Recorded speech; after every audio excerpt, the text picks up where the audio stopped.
Hi friends, welcome to our channel మా. అదేవిధంగా మనకు కొత్తగా చూసే వారికి లైక్ చేయండి, షేర్ చేయండి మా. మన ఛానల్ వచ్చి సబ్స్క్రైబ్ చేయండి మా తప్పకుండా. అదేవిధంగా ఈ రోజు మనకు ఆగస్ట్ 1న మనకి ఏంటంటే మన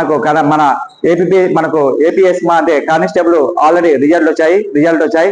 దాదాపు 6,000 పొందిన పోస్టుల్లో మనకు రిజల్ట్ మా కేంద్ర మన రాష్ట్రం యొక్క హోమ్ మినిస్టర్ వదిలారు.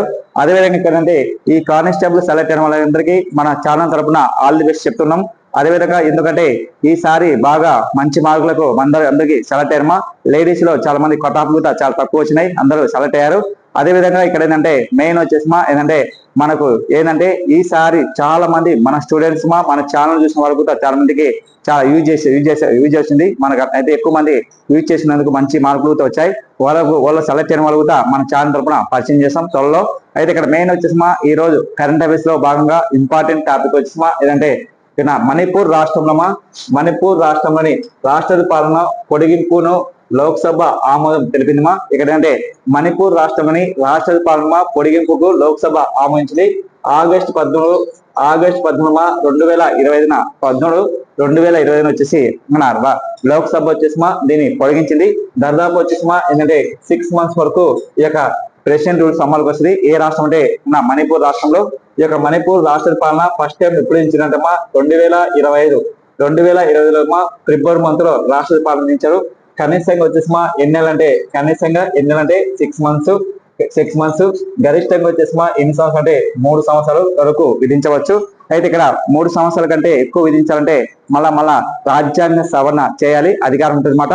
అయితే మణిపూర్ రాష్ట్ర పాలన ఎందుకు పొడిగించాలంటే మెయిన్ ఆ రాష్ట్రం యొక్క సీఎం రాజీనామా చేయడం వల్ల, అదేవిధంగా ఆ రాష్ట్రంలో అల్లలు జరగడం వల్ల ఈ యొక్క ప్రెసిడెంట్ రూల్స్ ను విధించారు. ఏ స్టేట్ అంటే మణిపూర్ లో. అదేవిధంగా ఇక మణిపూర్ వచ్చేసి ఇప్పటి వరకు రాష్ట్ర పాలన ఎన్నిసార్లు విధించారంటే 13 times. 13 times విధించారు. అయితే ఇక ప్రెసిడెంట్ రూల్స్ ఏ ఆర్టికల్ ప్రకారం అంటే 356 ఆర్టికల్ ప్రకారం వచ్చేసి ప్రెసిడెంట్ రూల్స్ విధిస్తారన్నమాట. మన ఒక దేశంలోని ఒక రాష్ట్రంలోని ప్రెసిడెంట్ రూల్స్ విధించాలంటే కేంద్ర ప్రభుత్వం ఆమోదించాలి. కేంద్ర ప్రభుత్వ సలహా మేరకు రాష్ట్రపతి రాష్ట్ర పాలన విధించడం జరుగుతుంది సార్, అది గుర్తుపెట్టుకోవాలమ్మా. అదేవిధంగా ఈ యొక్క ప్రెసిడెంట్ రూల్స్ ఇండియాలో ఫస్ట్ ఏ స్టేట్ లో విధించాలంటే 1951లో ఫస్ట్ ఏ స్టేట్ అన్నమ్మా పంజాబ్ రాష్ట్రంలో. ఏ రాష్ట్రమా? పంజాబ్ రాష్ట్రంలో రాష్ట్ర పాలన విధించారు. అదేవిధంగా నెక్స్ట్ ఎక్కువ సంవత్సరాలు రాష్ట్ర పాలన ఇచ్చే రాష్ట్రం వచ్చేసి ఏ రాష్ట్రం అంటే పంజాబ్. కనిష్టంగా అయితే ఎన్ని చెప్పిన 6 months, గరిష్టంగా అయితే ఎన్ని సంవత్సరాలమా 5 years. 5 years కంటే ఎక్కువ చేయాలంటే ఏంటంటే ప్రెసిడెంట్ రూల్స్ విధిస్తారన్నమాట. కనిష్టంగా అయితే 8 నెలలమా 6 నెలలు, గరిష్టంగా అయితే 3 సంవత్సరాలు. 3 సంవత్సరాల కంటే ఎక్కువ ఇచ్చాలంటే రాష్ట్ర పాలన విధించాలి, అది మన గుర్తుకు సార్. ఇండియాలో రాష్ట్ర పాలన హైయెస్ట్ ఏ స్టేట్ అంటే మణిపూర్ లో. ఇప్పటి వరకు దేశ చరిత్రలోనే 1950 నుంచి 2025 వరకు ఓవరాల్ వచ్చేసి ఎన్నిసార్లు విధించారంటే దాదాపు 139 సార్లు విధించారు. 139 times ప్రెసిడెంట్ రూల్స్ విధించారన్నమాట. 139 times. ఈ 139 సార్లు ఎక్కువ ఏ స్టేట్ అంటే మణిపూర్ లో 14 సార్లు, ఉత్తరప్రదేశ్ లో ఎన్నిసార్లు అంటే 9 సార్లు, జమ్మూ కాశ్మీర్ ఎన్నిసార్లు అంటే 9 సార్లు రాష్ట్ర పాలన విధించారు, అది గుర్తుపెట్టుకోవాలి సార్. నెక్స్ట్ అదేవిధంగా ఈ యొక్క ప్రెసిడెంట్ రూల్స్ ఇటీవల ఏ రాష్ట్రంలో అమలుకి వచ్చిందంటే మణిపూర్ రాష్ట్రంలో అమలుకి వచ్చడం ప్రారంభం జరిగిందన్నమాట, ఇది గుర్తుపెట్టుకోవాలి సార్ మనకి ఎగ్జామ్ లో. అయితే ఆంధ్రప్రదేశ్ లో అయితే ఎన్నిసార్లు అంటే 2 సార్లు, ఆంధ్ర రాష్ట్రం అయితే 1 సారి. అయినా ప్రెసిడెంట్ రూల్స్ విధించిన రాష్ట్రాలు వచ్చేసి ఏ రాష్ట్రం అంటే ఛత్తీస్గఢ్, తెలంగాణ. రేపు ఎగ్జామ్ అవుతుందన్నమాట. ప్రెసిడెంట్ రూల్స్ విధించిన రాష్ట్రం ఏదంటారు, ఏ రాష్ట్రమా? ఛత్తీస్గఢ్. మరి వచ్చేసి తెలంగాణ రాష్ట్రం విధించలేదు. నెక్స్ట్ అదేవిధంగా 2025 ప్రపంచ ఆర్టిక్స్ అయినా ప్రెసిడెంట్ రూల్స్ విధించిన రాష్ట్రాలు వచ్చేసి ఏ రాష్ట్రం అంటే ఛత్తీస్గఢ్, తెలంగాణ. రేపు ఎగ్జామ్ అవుతుందన్నమాట. ప్రెసిడెంట్ రూల్స్ విధించిన రాష్ట్రం ఏదంటారు, ఏ రాష్ట్రమా? ఛత్తీస్గఢ్. మరి వచ్చేసి తెలంగాణ రాష్ట్రం విధించలేదు. నెక్స్ట్ అదేవిధంగా 2025 ప్రపంచ ఆర్టిక్స్ ఛాంపియన్షిప్ స్విమ్మింగ్ లో వచ్చేసి విజేతగా వచ్చేసి ఎవరు కూర్చుంటే లయన్ మార్గాన్. ఇక్కడ మెయిన్ వచ్చేసి ప్రపంచ ఆర్టిక్స్ ఛాంపియన్షిప్ స్విమ్మింగ్ కోర్ట్ లో వచ్చేసి ఈ యొక్క స్విమ్మింగ్ కోర్ట్ లో గోల్డ్ మెడల్ గెలిచిన పర్సన్ అంటే లయన్ అనే మార్గన్ ఏంటంటే లయన్ మార్గన్ వచ్చేసి అతనికి 200 మీటర్లో కేవలం 200 మీటర్లో 52.61 సెకండ్ లో వచ్చేసి 52.61 సెకండ్ లో మన గోల్డ్ మెడల్ గెలిచిన ఈ యొక్క గోల్డ్ మెడల్ గెలిచినమాట. ఇతను వచ్చేసి ఈ యొక్క పోటీలు ఎక్కడైంది సింగపూర్ లో జరిగినమాట. ఓకేనా. గతంలో 2011లో వచ్చేసిమా కేవలం ఒకప్పుడు 200 మీటర్లు వచ్చేసి కేవలం 1 నిమిషమా 54 సెకండ్లు కొట్టేవాడు. కానీ ఇతను మాత్రం వచ్చేసిమా అంటే కేవలం వచ్చేసిమా 52 సెకండ్ల మాత్రమే కొట్టి ప్రపంచ రికార్డు సృష్టించారు అనమాట. ఎవరంటే ఇది ప్రముఖ ప్రపంచ ఆఖరి పోటీలో అంటే Eoin Morgan very important person అది గుర్తుపెట్టుకోవాలి సార్. నెక్స్ట్ అదేవిధంగా ఇది ప్రముఖ పర్సన్ వచ్చేసిమా ఎవరంటే లాల్ ప్రసాద్ యాదవ్ మరి వచ్చేసిమా నళిని వర్మ అంటే లాల్ ప్రసాద్ యాదవ్ నళిని వర్మ వచ్చేసి వీళ్ళిద్దరు వచ్చేసిమా ఒక బుక్ రచించారు. ఆ బుక్ వచ్చేసిమా ఏదంటే మలైతం సార్. ఇక్కడ ఏంటంటే లాల్ ప్రసాద్ వచ్చేసిమా ఎవరంటే బీహార్ మాజీ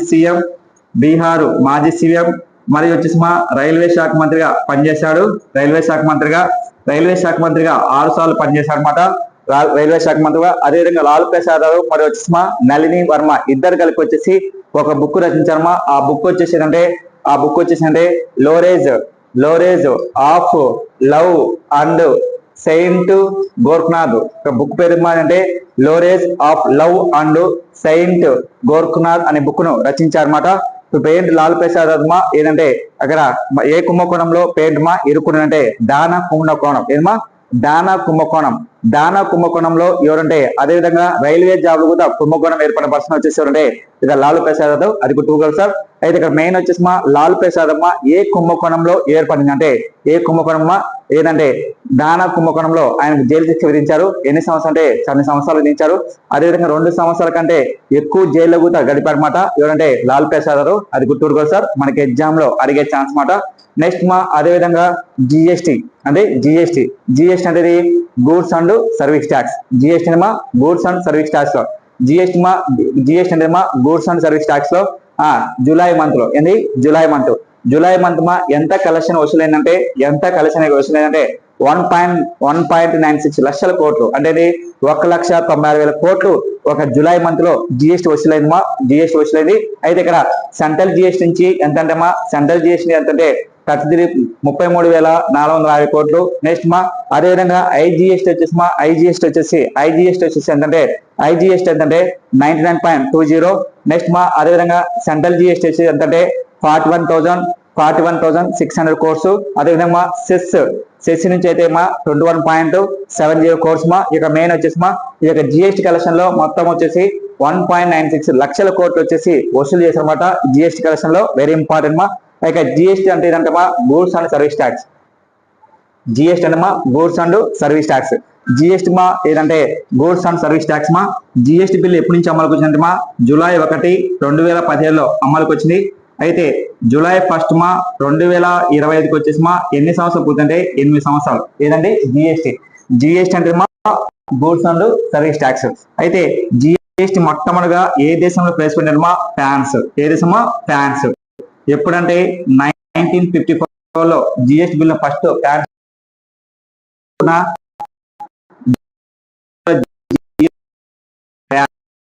వ్యాట్ ముందు ఏమంటే 3 వ్యాట్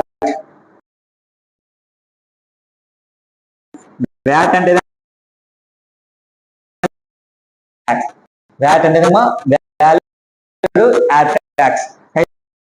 ఏ దేశం అంటే ఫ్రాన్స్. ఏ దేశం అయితే ఈ యొక్క వ్యాట్ ఇండియాలో వచ్చేసి ఎప్పుడంటే ఇండియాలో వ్యాట్ ఫస్ట్ ఎప్పుడంటే వ్యాట్ ను 2003 ఏ state Haryana, state AP, second state ఎప్పుడంటే ఉత్తరప్రదేశ్ ఎప్పుడంటే 2008 ఏప్రిల్ 1 ఉత్తరప్రదేశ్ లో ప్రవేశపెట్టారు. ఏదాన్ని ఏ బిల్ అండి మనకి ఇంపార్టెంట్ ఏదండి జిఎస్టి. అదేవిధంగా జిఎస్టి ఇండియాలో 122వ రాజ్యాంగ సంవత్సర 101 చట్టం ప్రకారం యాక్ట్ చట్టం ప్రకారం వచ్చేసి జిఎస్టి బిల్ ఆమోదించారు. జిఎస్టి బిల్ ఎన్నో అమెండ్మెంట్ 122 అమెండ్మెంట్. ఏ చట్టం ద్వారా 101 చట్టం ప్రకారం ఈ యొక్క జిఎస్టి బిల్ పెట్టారన్నమాట. అయితే ఈ యొక్క జిఎస్టి బిల్ మన ఇండియాలో వచ్చేసి జిఎస్టి బిల్ ఎంత ట్యాక్సెస్ అంటే 0%, 5%, 12%, 8%, 28%. జిఎస్టి కలెక్షన్ లో మనకు ట్యాక్స్ ఏ విధంగా అమలు అంటే 0%, 5%, 12%, 8%, 28%. కనిష్టంగా వచ్చేసి 5%, గరిష్టంగా వచ్చేసి 28. అయితే రీసెంట్ గా వీడియో గేమ్స్ మీద 8% నుంచి 28% పెంచారు. అదేవిధంగా ఇటీవల చెప్పుల పైన వచ్చేసి 5% నుంచి 12% పెంచారన్నమాట జిఎస్టీ బిల్లు. అదేవిధంగా జిఎస్టీ యొక్క అధ్యక్షులుగా ఎవరు ఉంటారంటే జిఎస్టీకి ఎవరు అధ్యక్షులు ఉంటారంటే ఫైనాన్స్ మినిస్టర్. చూడండి, ఫైనాన్స్ మినిస్టర్ వచ్చేసి జిఎస్టీకి అధ్యక్షుడు ఉంటారన్నమాట. జిఎస్టీకి ఫైనాన్స్ మినిస్టర్ అధ్యక్షుడు ఉంటారన్నమాట, జిఎస్టీ ఫైనాన్స్ మినిస్టర్. అదేవిధంగా జిఎస్టీ హెడ్ క్వార్టర్ వచ్చేసి ఎవరంటే హెడ్ క్వార్టర్ వచ్చేసి ఎక్కడంటే New Delhi. GST head quarter New Delhi. అయితే జిఎస్టీ లో మొత్తం ఎంతమంది అంటే 1+33 నెంబర్స్ ఉంటారు. 1+33 నెంబర్స్ ఉంటారు ఏదంతో జిఎస్టీలో. అదేవిధంగా జిఎస్టీ ఫస్ట్ మీటింగ్ వచ్చేసి ఎక్కడంటే జిఎస్టీ ఫస్ట్ మీటింగ్ వచ్చేసి ఎక్కడంటే ఫస్ట్ 2016లో వచ్చేసి ఎక్కడంటే న్యూఢిల్లీ. న్యూఢిల్లీ. అదేవిధంగా లాస్ట్ టైం 55వ మీటింగ్ జిఎస్టీ మీటింగ్ 2024లో వచ్చేసి ఎక్కడంటే డిసెంబర్లో ఎక్కడంటే రాజస్థాన్. రాజస్థాన్. అయితే జిఎస్టీకి ఫస్ట్ అధ్యక్షుడు వచ్చేసి ఎవరంటే జిఎస్టీ తొలి అధ్యక్షుడు ఎవరంటే ప్రముఖ పర్సన్ ఎవరంటే అరుణ్ జైట్లీ. జిఎస్టీ ఫస్ట్ అధ్యక్షుడు అరుణ్ జైట్లీ. ప్రజెంట్ అధ్యక్షుడు వచ్చేసి ఎవరంటే జిఎస్టీ అధ్యక్షుడు ఎవరంటే నిర్మలా సీతారామన్. నిర్మలా సీతారామన్ ఇప్పటి వరకు 8 సార్లు బడ్జెట్ ప్రవేశపెట్టింది. అయితే జిఎస్టీ రకాలు వచ్చేసి 3 రకాలు. ఒకటి వచ్చేసి ఏంటంటే సెంట్రల్ జిఎస్టీ, రెండు వచ్చేసి సెంట్రల్ జిఎస్టీ, రెండు వచ్చేసి అంటే స్టేట్ జిఎస్టీ, మూడు వచ్చేసి ఐజిఎస్టీ. ఇక్కడ జిఎస్టీ బిల్లు ఎన్ని రకాలు? 3 రకాలు. Central GST, state GST, IGST. IGST అంటే indicate goods and service tax. అది గుర్తుపెట్టుకుని. అయితే ఈ యొక్క జిఎస్టీ కలెక్షన్ మన జిఎస్టీలో వచ్చేసి ట్యాక్స్ 0%, 5%, 12%, 8%, 28. దీంట్లో కరెంట్ ట్యాక్స్ అంటే రీసెంట్ గా అంటే వీడియో గేమ్స్ పైన ఎంత ట్యాక్స్ పెంచిందంటే 18 నుంచి 28% జిఎస్టీ బిల్లు ఆమోదించమాట. అదేవిధంగా 250 రూపాయలు దాటిపైన చెప్పుల పైన కానీ కొన్ని పైన వస్తువుల పైన కానీ 5% నుంచి 12% కేంద్ర ప్రభుత్వం పెంచింది. అయితే ఇక జిఎస్టీ కలెక్షన్ లో ఈసారి జూలై మంత్ లో వచ్చేసి 2025 జూలై 1 వచ్చేసి 1,96,000 కోట్లు వసూలైంది. గత కంటే ఈసారి 13% రేటు ఎక్కువ పెరిగిందన్నమాట. 2024లో జూలై మంత్ లో కంటే ఈసారి 2025లో 36% జగన్ ఈ యొక్క జిఎస్టీ కలెక్షన్ వసూలైందన్నమాట. అయితే జిఎస్టీ కలెక్షన్ లో నెంబర్ 1 స్టేట్ ఏ రాష్ట్రం ఉంటే మహారాష్ట్ర ఉంది. మహారాష్ట్ర జిఎస్టీ కలెక్షన్ లో నెంబర్ 1 స్టేట్ మహారాష్ట్ర. అదేవిధంగా సెకండ్ స్టేట్ అంటే కర్ణాటక. మూడో రాష్ట్రం వచ్చేసి అంటే తెలంగాణ కూడా జిఎస్టీ కలెక్షన్ లో ముందు ఉన్నాయన్నమాట. అయితే ఇక్కడ మెయిన్ వచ్చేసి ఈ యొక్క జిఎస్టీలో వచ్చేసి ట్యాక్స్ దేనికి మినహాయింపు ఇచ్చిందంటే ఒకటి ఆల్కహాల్, రెండు వచ్చేసి డ్రగ్స్, పెట్రోలియం, డీజిల్, ఎలక్ట్రిసిటీ. ఈ 5 వస్తువులపైన మినహాయింపు ఇచ్చారు. ఎందుకు సార్ మినహాయింపు ఇచ్చారంటే మనకు పెట్రోల్ వచ్చేసి రేట్ అనేది పెరుగుతుంటాయి, తగ్గుతుంటాయి. అదేవిధంగా డీజిల్ కూతుంది, పెరుగుతుంటది, తగ్గుతుంటది. మనకు ఆల్కహాల్ అనేది కూతుంది, పెరుగుతుంటది, తగ్గుతుంటది. అదేవిధంగా మనకు ఇంకో ఇంపార్టెంట్ ఇది మనకి ఎలక్ట్రిసిటీ అనేది ఒక నెలలో 100 రూపాయలు రావచ్చు, మళ్ళీ 200 రూపాయలు రావచ్చు. అట్లా జిఎస్టీలో కలెక్షన్ ఏంటంటే పెరుగుతుంటాయి, తగ్గుతుంటాయి. అందుకు దీనికి మినహాయింపు ఇవ్వడం చేయమాట. అయితే ఈ యొక్క జిఎస్టీ మన భారత రాజ్యాంగంలో 122వ రాజ్యాంగ సంవత్సర దీన్ని ప్రవేశపెట్టారనమాట. ఈ జిఎస్టీ బిల్లు కోసం ఇండియాలో మొట్టమొదటిగా వచ్చేసి ఎవరి కాలంలో ప్రవేశపెట్టాలనుకుంటే ప్రముఖ పర్సన్ అంటే అటల్ బిహారీ వాజ్పేయి కాలంలో 2000 సంవత్సరంలో ఈ యొక్క జిఎస్టీ బిల్లు కోసం ప్రవేశపెట్టడం జరిగింది. ప్రవేశపెట్టాలనుకున్నారు కానీ అది సక్సెస్ కాలేదు. మళ్ళా బీజేపీ ప్రభుత్వం వచ్చేసి 2014లో ఈ యొక్క జిఎస్టీ బిల్లు ఖచ్చితంగా అమలు చేయాలని అప్పుడు ఫైనాన్స్ మినిస్టర్ అరుణ్ జైట్లీ దీన్ని ప్రవేశపెట్టారన్నమాట. ఇక్కడ మనకి ఇంపార్టెంట్ ఏంటంటే సార్ డైరెక్ట్ గా ఎవరంటే పద్మకుమార్ అనే వ్యక్తి ఎన్నికారు. సార్ డైరెక్ట్ గా ఎవరంటే పద్మకుమార్ ఇక్కడ ఇస్రో సంబంధించిన ఏంటంటే సార్ మాట. ఈ సార్ డైరెక్ట్ ఎవరికంటే పద్మకుమార్. అయితే ఇక్కడ మెయిన్ వచ్చేసి సార్ అంటే సతీష్ ధావన్ స్పేస్ సెంటర్ గా ఎవరు ఎన్నికారంటే డైరెక్టర్ పద్మకుమార్. అయితే సతీష్ ధావన్ స్పేస్ సెంటర్ వచ్చేసి ఎక్కడ ఉందంటే ఆంధ్రప్రదేశ్ లో ఎక్కడంటే తిరుపతిలో అనమాట. ఒకప్పుడు వచ్చేసి విడిపోక ముందు జిల్లాలు కొత్తగా జిల్లా ఏర్పడక ముందు నెల్లూరు జిల్లా ఉన్నది. జిల్లాలు విడిపోయిన తర్వాత తిరుపతిలో వచ్చేసి సార్ ఏర్పడమాట. సార్ అనే సంస్థ ఏర్పడింది. మనకి ఇస్రో అంటే ఏంటంటే ఇండియన్ స్పేస్ రీసెర్చ్ ఆర్గనైజేషన్. మనకు చంద్రయాన్ 2, చంద్రయాన్ ఇస్రో సంబంధించి మొత్తం యొక్క ప్రయోగాలు వచ్చేసి ఎక్కడి నుంచి అంటే మన ఆంధ్రప్రదేశ్ లోని తిరుపతిలోని నా సతీష్ ధావన్ స్పేస్ సెంటర్ నుంచి ప్రయోగిస్తారన్నమాట. అది గుర్తుపరకు సార్.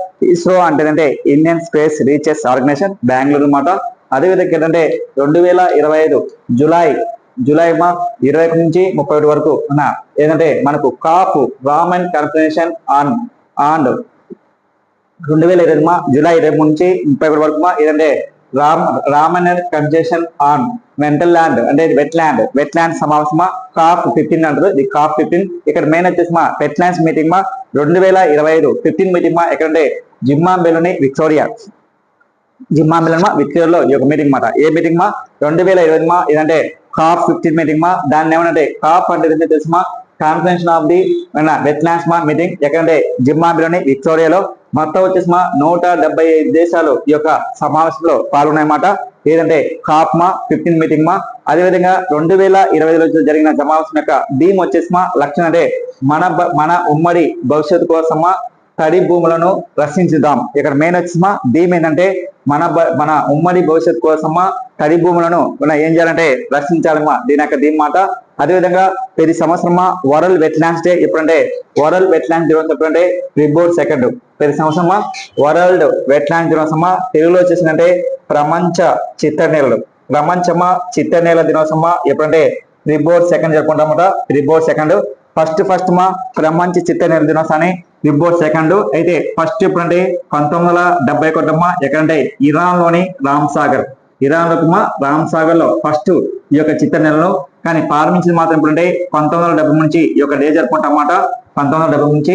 అయితే భారతదేశంలో చిత్తనేలు వచ్చేసి ఎన్ని ఉన్నాయంటే భారతదేశంలో చిత్తనేలు వచ్చేసి ఎన్ని ఉన్నాయంటే 91 ఉన్నాయి సార్. ఇది 91.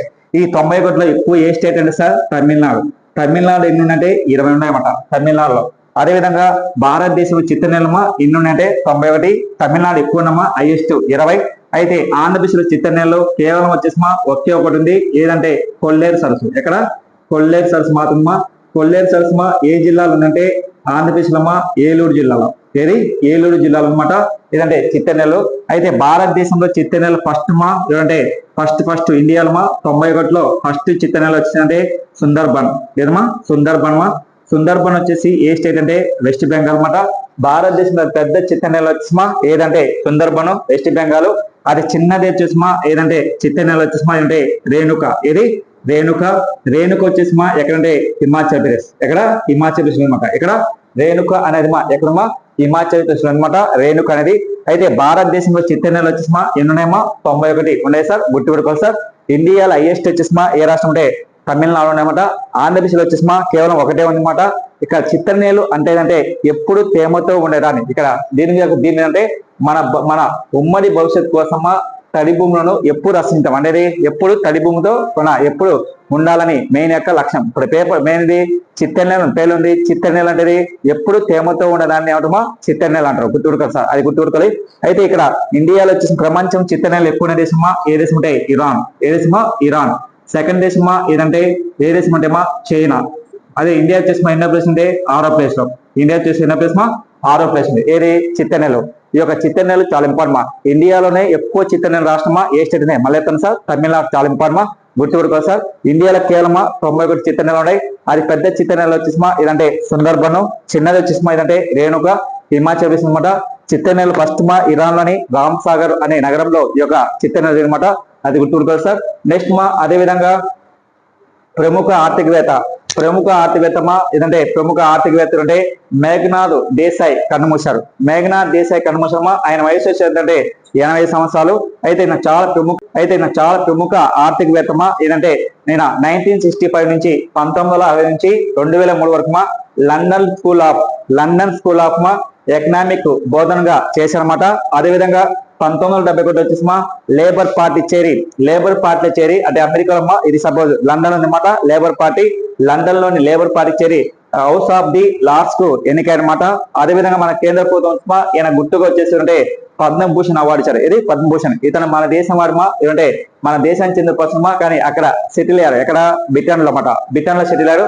ఈయన సేవ గుర్తుగా ఏ అవార్డు అంటే పద్మభూషణ్ అవార్డు తెచ్చిందన్నమాట. పద్మభూషణ్ అవార్డు విదేశాలు కూడా ఇవ్వచ్చు. అది గుర్తుపెట్టుకోవాలి.